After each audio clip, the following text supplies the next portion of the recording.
నిజామాబాద్ జిల్లాలో మధ్యాహ్నం తర్వాత వాతావరణం మారిపోయింది. ఒక్కసారిగా మేఘాలు కమ్ముకున్నాయి. ఈదురు గాలులు, ఉరుములు, మెరుపులతో కూడిన వర్షం దంచికొట్టింది. బీంగల్ మండలంలోని పలు కొనుగోలు కేంద్రాల్లో ధాన్యం తడిసిపోయింది. పలుచోట్ల ధాన్యాన్ని కాపాడుకునేందుకు బస్తాలపై టార్పాలిన్లు కప్పారు రైతులు. కొన్ని రోజులుగా జిల్లాలో డిఫరెంట్ వెదర్ కంటిన్యూ అవుతోంది. ఎప్పుడు వర్షం పడుతుందో, ఎప్పుడు ఆగుతుందో, ఎప్పుడు ఎండ కొడుతుందో తెలియడం లేదు. దీంతో రైతులు తీవ్ర ఇబ్బందులు పడుతున్నారు. ఉదయం వరకు ఎండ కుట్టడంతో రైతులు ధాన్యాన్ని ఆరబెడుతున్నారు. అంతలోనే వెదర్ మారిపోయి వర్షం పడుతోంది. తర్వాత ఆరిన ధాన్యం పూర్తిగా తడిసిపోతోంది. నిజామాబాద్ జిల్లాలో మధ్యాహ్నం తర్వాత వాతావరణం మారిపోయింది. ఒక్కసారిగా మేఘాలు కమ్ముకున్నాయి. ఈదురు గాలులు, ఉరుములు, మెరుపులతో కూడిన వర్షం దంచికొట్టింది.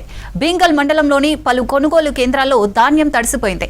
పలుచోట్ల ధాన్యాన్ని కాపాడుకునేందుకు బస్తాలపై టార్పాలిన్లు కప్పారు రైతులు. కొన్ని రోజులుగా జిల్లాలో డిఫరెంట్ వెదర్ కంటిన్యూ అవుతోంది. ఎప్పుడు వర్షం పడుతుందో, ఎప్పుడు ఆగుతుందో, ఎప్పుడు ఎండ కొడుతుందో తెలియడం లేదు. దీంతో రైతులు తీవ్ర ఇబ్బందులు పడుతున్నారు. ఉదయం వరకు ఎండ కొట్టడంతో రైతులు ధాన్యాన్ని ఆరబెడుతున్నారు.